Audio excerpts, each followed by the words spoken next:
Okay, so for number 2, it says a research study states that 40% of investment bankers went to top-tier colleges. Assume the probability of an investment banker going to a top-tier college is 0.15, so that's going to be our P.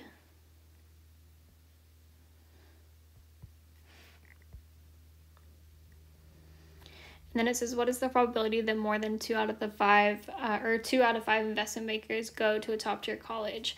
So this is kind of where I made a mistake when we're in our live session. So I kind of said that 2 was going to be the number of successes, but it's not just 2. We want to find the probability that more than 2. So if we're looking at like more than 2, then success wouldn't be like just 2. It would be 3 out of 5, 4 out of 5, and 5 out of the 5 investment bankers went to a top-tier college.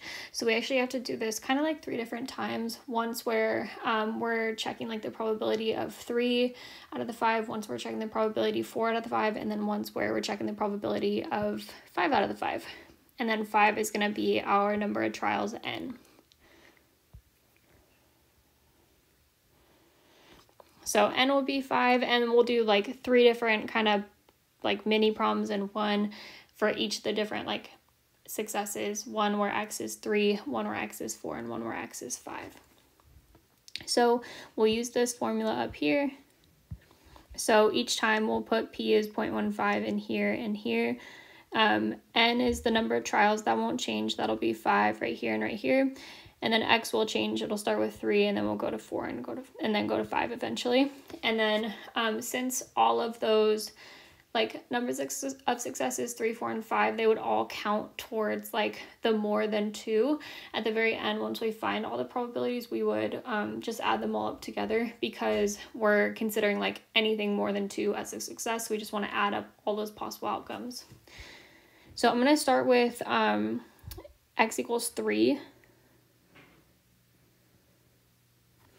So it would be 5c3 times 0.15, and then raised to the x, so raised to the third, and then times 1 minus 0.15, and then raised to the n minus x, so 5 minus 3. So 3c5 would be 5 factorial over 3 factorial times 2 factorial. And then times 0.15 to the third, and then times 1 minus 0.5, so 0.85 squared.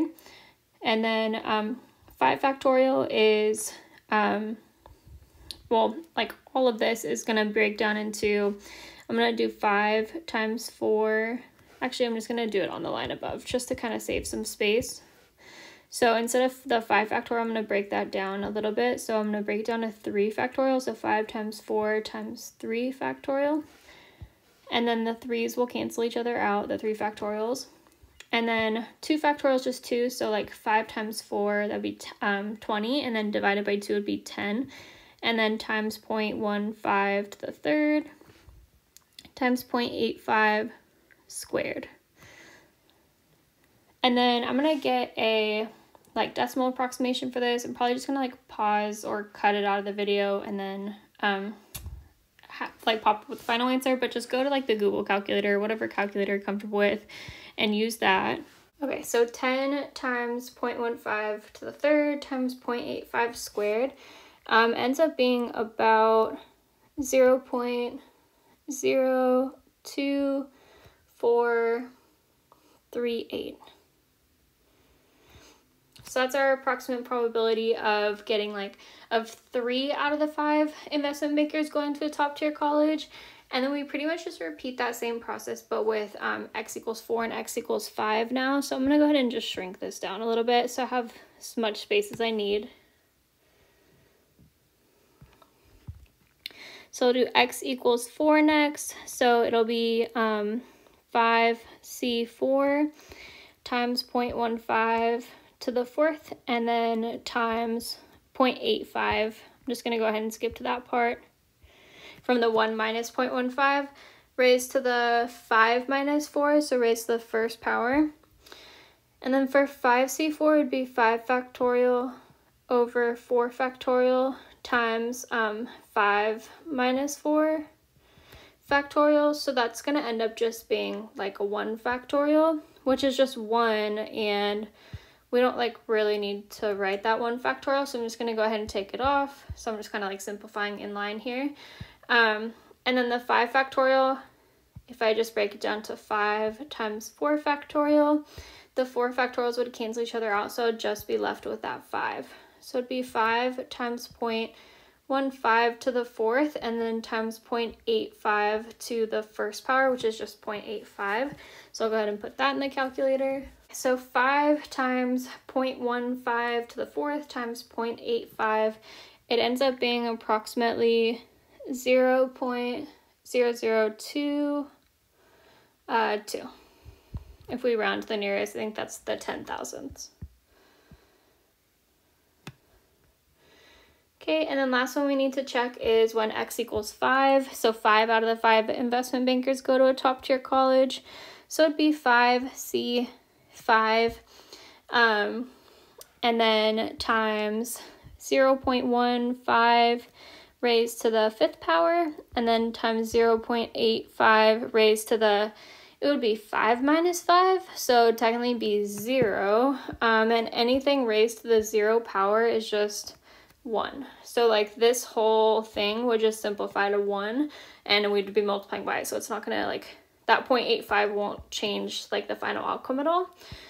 And then for 5C5, it's kind of like 5C1, where the outcome would just be 5, because like you have a group of 5 items and you're choosing 5 out of them, and the order doesn't matter. So there's only like one way to do that. So anytime you have a combination like 5C5, 6C6, 7C7, since with combinations the order doesn't matter, the outcome will always be 1. But I'm just going to go ahead and write out the like simplifying part of it just to kind of see it. So it'd be 5 factorial over 5 factorial times 5 minus 5 factorial. 5 minus 5 is 0, of course, and 0 factorial is just 1. So this would just be 1 right here. So multiplying by 1 doesn't change anything. And then we have 5 factorial over 5 factorial, so this whole thing would simplify it to just 1. So it'd be like just 1 or times 1 or 0.15 to the 5th. And then of course like the 0.085 to the 0, that's also 1. So it's really just 0.15 to the 5th power. So that's all we need to find. So 0.15 to the 5th is, oh, this one will have to not round as much. So it's a really tiny number, but it'd be point and then 4 zeros. So 0.000759. I'm just going to leave that number. I know you can't see the calculator, but I'm just going to leave that number in the calculator.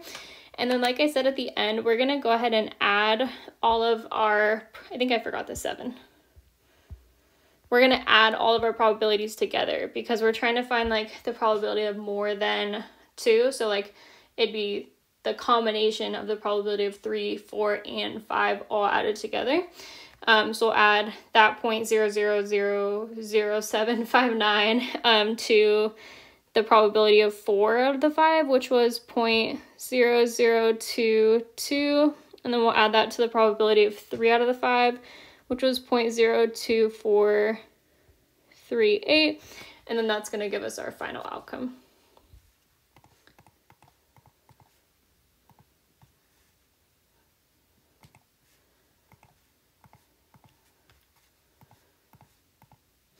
Okay, so once I added everything together, I ended up with approximately 0.0266. And I'm just going to round to that since that's what all the answers are rounded to as well. So approximately 0.0266. So for this one, the correct answer was B.